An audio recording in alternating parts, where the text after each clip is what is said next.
Hi, Ben Shute here at the OBU Violin Studio. I have just a few minutes between things, so I thought I would share a few thoughts on the first Bruch Violin Concerto. So the interesting thing about this piece is it's one of three concertos that Bruch wrote, but it's the only one that has really established itself in the mainstream repertoire. Funnily enough, the second concerto in D minor was Bruch's favorite. I've actually never played it. It's on my to-do list, but I would definitely recommend that for any violinists who may be interested. I think it's a worthy piece that deserves more representation on the concert circuit than it gets today. And then, of course, there's a third concerto as well, also in D minor, that is very little known. And then the Scottish Fantasy, which is played quite a lot. But since the first concerto is such a mainstay of the literature and is so widely studied, just wanted to share a few thoughts on that one today. So when you think about the sweep of the development of the violin concerto, of course, you have Mozart's concertos, which are quite classical in form. Beethoven bringing a very romantic spirit to the classical concerto structure, although greatly enlarged. The Beethoven concerto is massive when you put it side by side with the Mozart concertos, for instance. And then Mendelssohn bringing still more of a romantic spirit to the concerto in both his expression devices and ways he subverts classical structures. With Bruch, we see a flowering of that romantic impulse all the more. The Romantics believed that form should fit content like hand in glove. We shouldn't rely too much on preconceived structures, but that structure and form should grow organically with each individual artistic statement. And so Bruch writes a concerto that is so free in form compared to its precursors that he considered at first calling it fantasia rather than concerto. Which is interesting. So I think as we're playing it, we can definitely enjoy that sense of romantic freedom to it and exploring new turf. So the piece begins with nothing that sounds much like a main theme. It's just kind of this undulating motion in the winds. And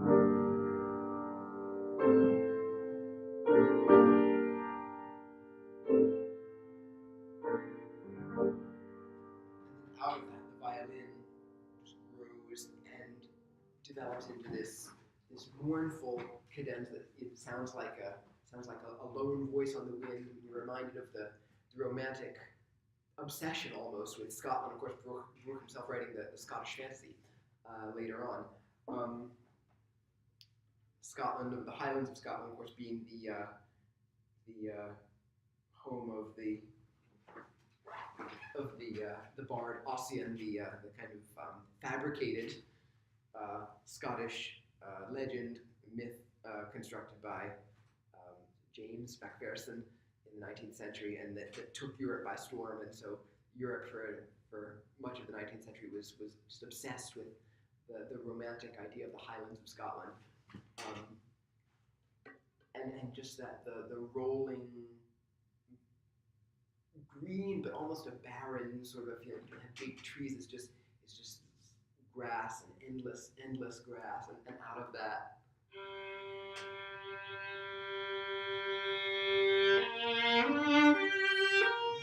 Voice rising up.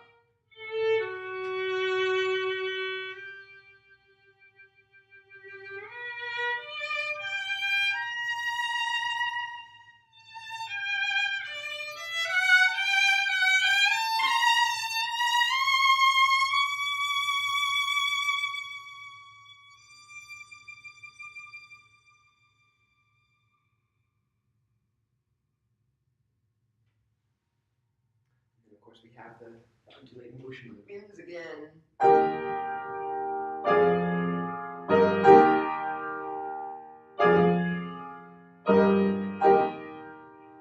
once again, the violin.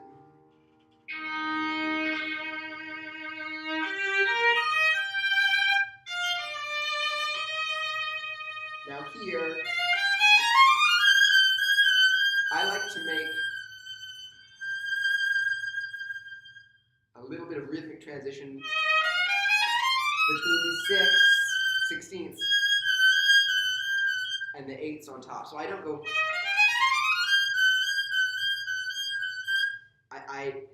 I move the sixteenths going up, and then I start the eighths actually faster than eighth notes would be, so that I can decelerate a bit as it goes on. I think that's probably what Bruch had in mind. Bearing in mind that the Romantics are quite free in their conception of phrasing, and very often throughout the Romantic literature, you'll find gestures that composers write in, whether an acceleration or deceleration, they actually write out, eighths moving to triplets, moving to sixteenths, or the other way around, to indicate a more or less gradual transition. And you can hear old performers like Pablo Casals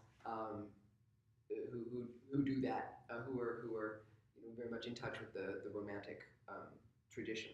So.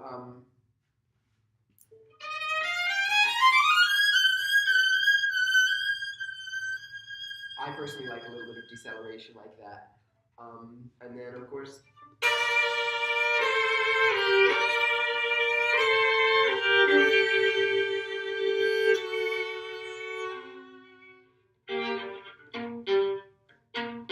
have this almost marching motive, and the violin comes in. Now, the most popular bowing for what follows, down, down. If we do that, we have to be careful that the first note doesn't feel like a downbeat, because very often I hear it, it sounds, and we have a bit of beat displacement. I personally like, because you can still get quite a vigorous attack on the up bow, but then we really feel downbeat. In the first edition published by Joachim, or edited by Joachim, he suggests up, down, and then another down bow. I think that that edition is available for free on IMSLP. It's interesting as a source of historical bowings and fingerings that's, I think, very much worth consulting. I personally like down, up.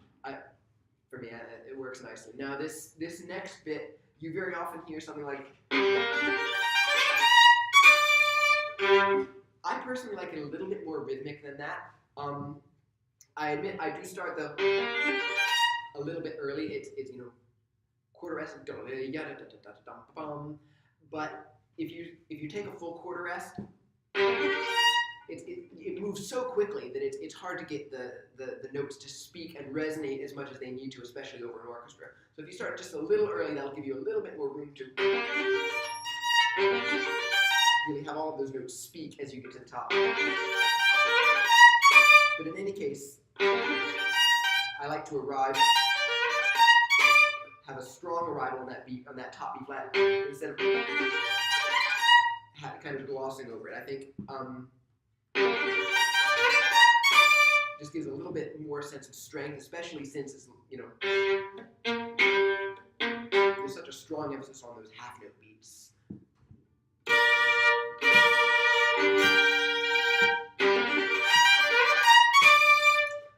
It's a little bit stronger for my taste.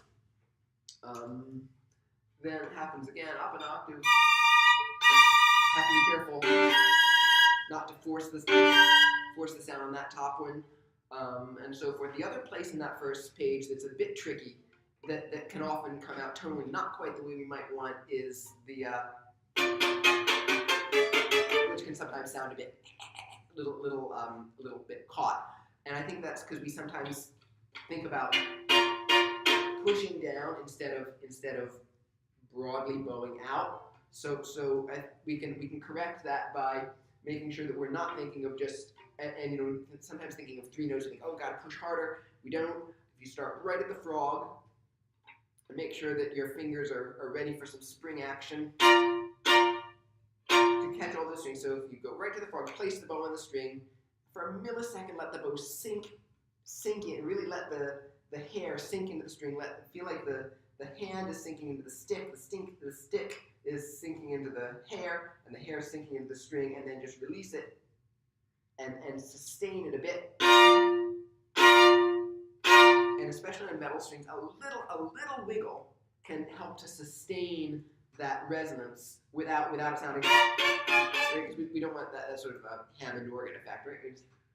We want it very pure and resonant, but and And the other tendency is for it to become a little bit shrill. So if we, instead of bowing too close to the bridge, we can keep it toward the middle, at least on my fiddle, this is what I need to do.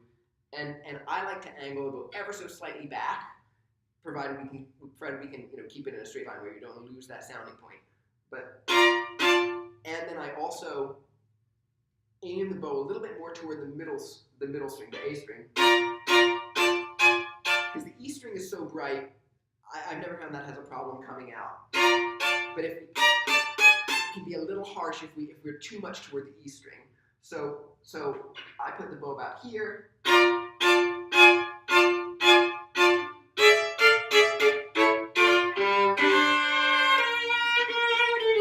And so forth.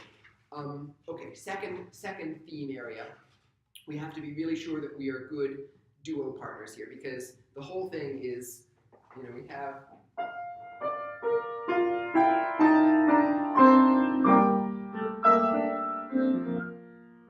as we have that melody unfold, the first violins above us are singing this other melody, and then midway through we swap, right? We have the orchestra takes the melody that we've played, and then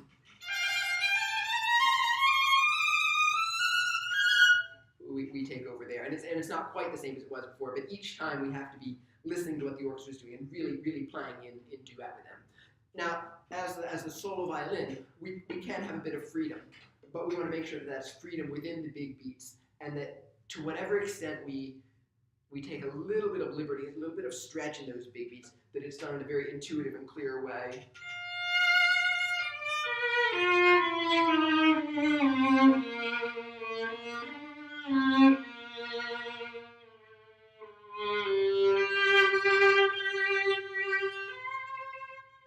Of course, we can take a bit of time there before this beautiful nostalgic theme brings us to someplace a little bit different. And I think we can really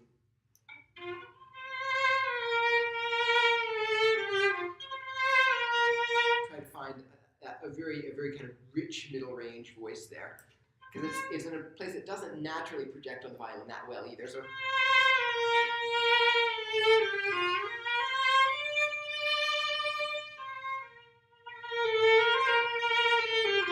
And notice I'm not going.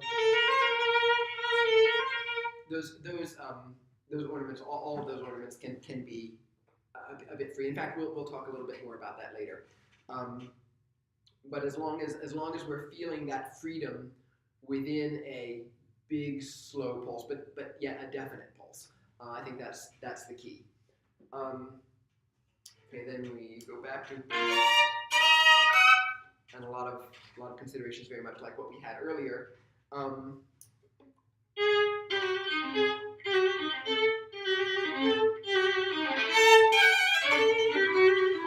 all that section. For all these, if we play them too exactly, it can actually feel smaller. So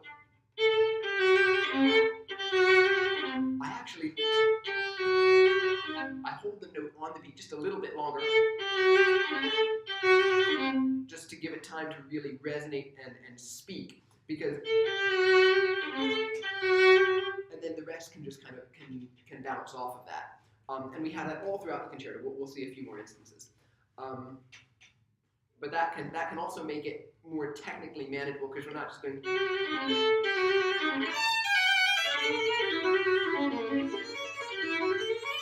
And just trying to be very academic.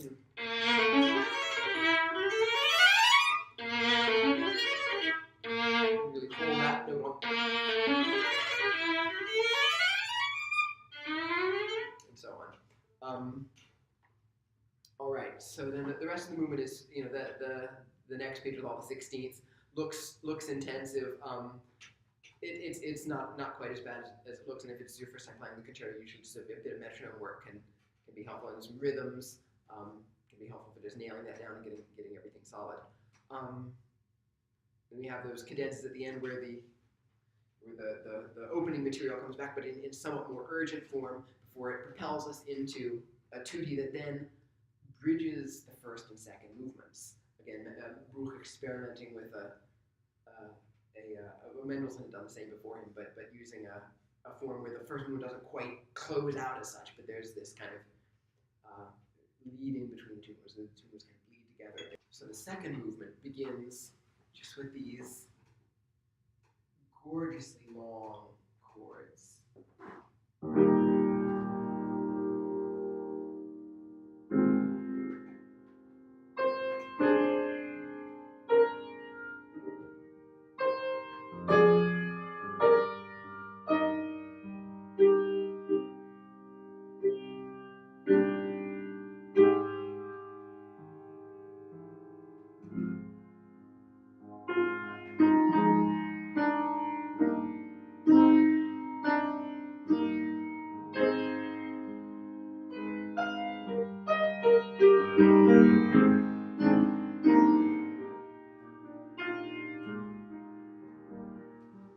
And those opening chords, Bruch has this amazing way, like Beethoven before him, of just being able to let them be, and just hold these long chords. And I think we can enjoy that sense of vastness and spaciousness.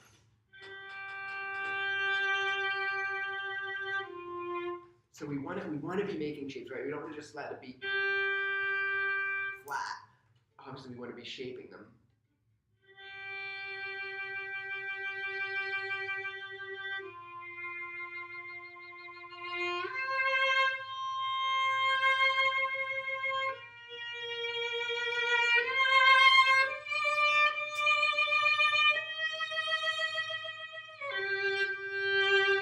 Shapes are so long and so broad and just so aching that they really, the gradations are very slow but inexorable. And I think that can be really, really wonderful. But then, of course, we get a little further on into the movement, and we see a lot of quick notes. 30 seconds, 64ths, sextuplet, 30 seconds and whatnot. One thing to think about with the way Bruch uses that kind of figuration in this concerto, very often the very slow-moving melodic pillars, at the 8th note level, say, remain the basic unit of motion, and the quick notes in between are just kind of filigree nil. So, for example, a passage like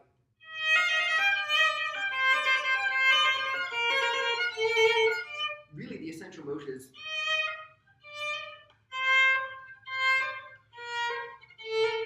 it's not, that starts sounding a little bit like a Kreutzer etude. So as we play this, we can really be aware of where those melodic pillars are, and give priority to them, a little bit more weight and a little bit more length too. I mean, we don't need to play 6 notes in an 8th note within an 8th note all evenly. Now, to be clear, it's good to be able to play them evenly. If we can't play evenly, then we need to be able to play them evenly. But once we can play evenly, then we should really be free to shape according to the melodic priority and know what the basic unit of motion is. So in the Bruch, there are these big melodic pillars with a lot of filigree in between. By contrast, you can consider something like the Brahms Concerto, which also looks kind of similar on the page, a lot of black notes, while still being very melodic. But in the Brahms, everything is much more essential. Passage like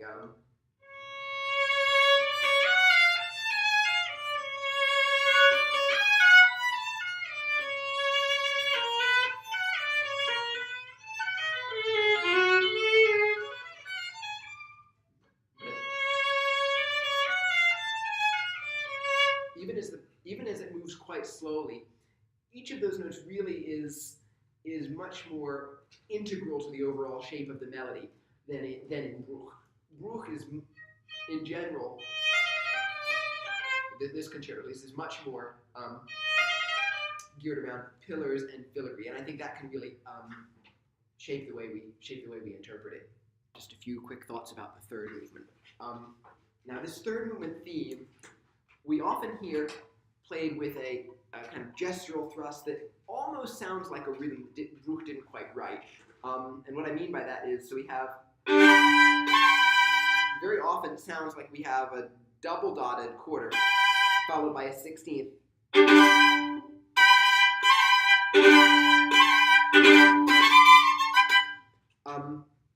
And I'm all in favor of bending rhythm for a particular gestural effect. I wonder, though, if that might have been what Bruch intended or not, because the rhythm that he did write also lends itself to a distinct but different gestural effect. And at this time, I'm inclined to think that if he'd wanted the double dotted rhythm, he probably would have written it. But if we play Bruch's rhythm, it gives us actually a little bit more of a martial effect.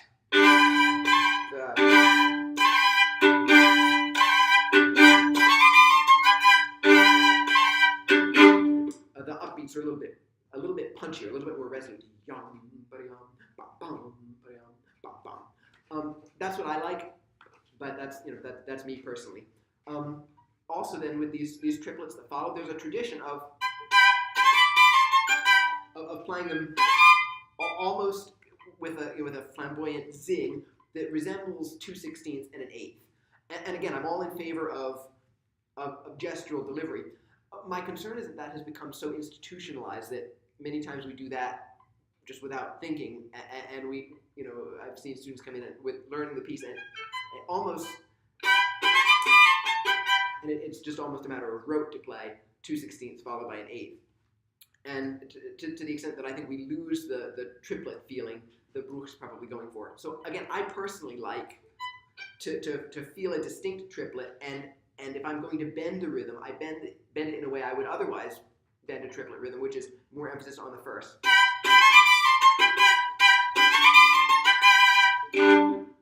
Now that's probably a little bit more than I would do in performance. In performance, I'd probably go for something like.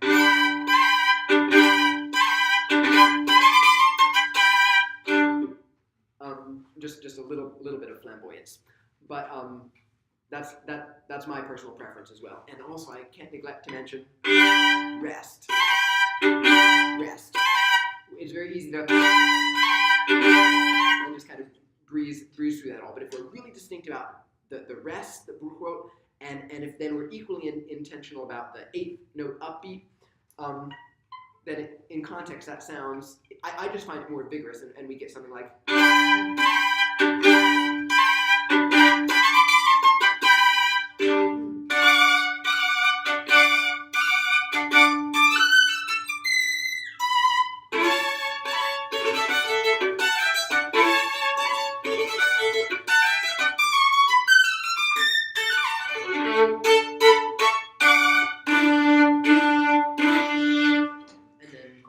Takes over in that big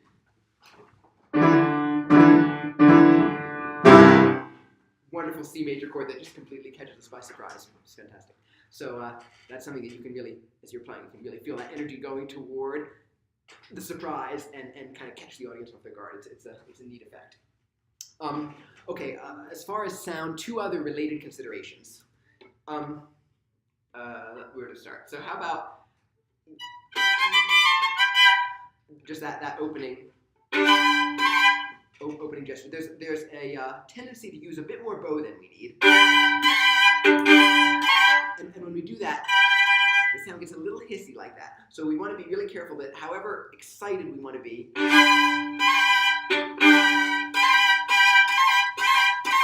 we're not using more bow than is good for us given how much weight we can put in the string. Now that's of course going to vary instrument to instrument, but we just want to be careful that we're being economical with the bow. Use as much and as energetic a stroke as we can within the economy that we need in order to get a good solid sound. A related consideration to that, when we have staccatos, very often this can get sounding a little bit picky.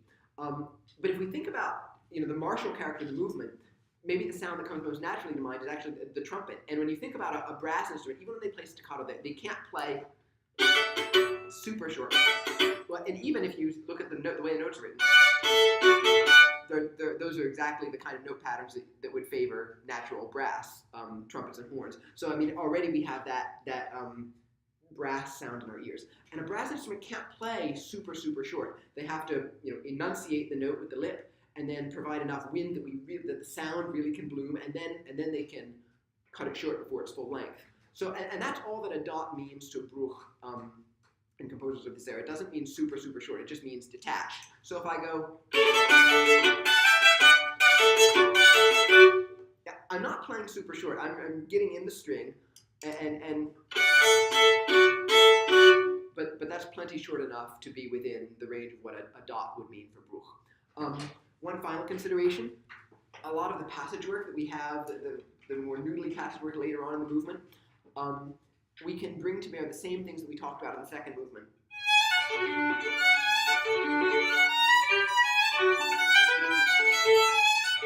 In the harmonic rhythm, the underlying musical rhythm is actually quite slow.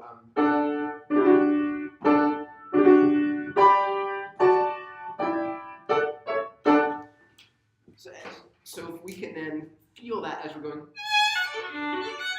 and when we come to those pillars, give again a little bit more depth and a little bit more length of note. So I'm not going.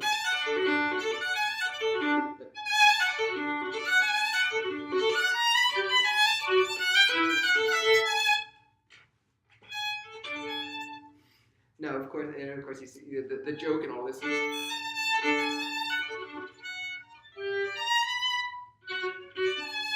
We're always that half note, half step off. So it has this effect of having a little grace note beforehand that kind of tricks our ear. So we can really enjoy that effect. So anyway, those are just a few things to keep in mind. And again, there are a million ways of playing the piece. So I mean, at least I hope these are some considerations that are just helpful to think about as you're preparing. So yeah, as always, happy practicing.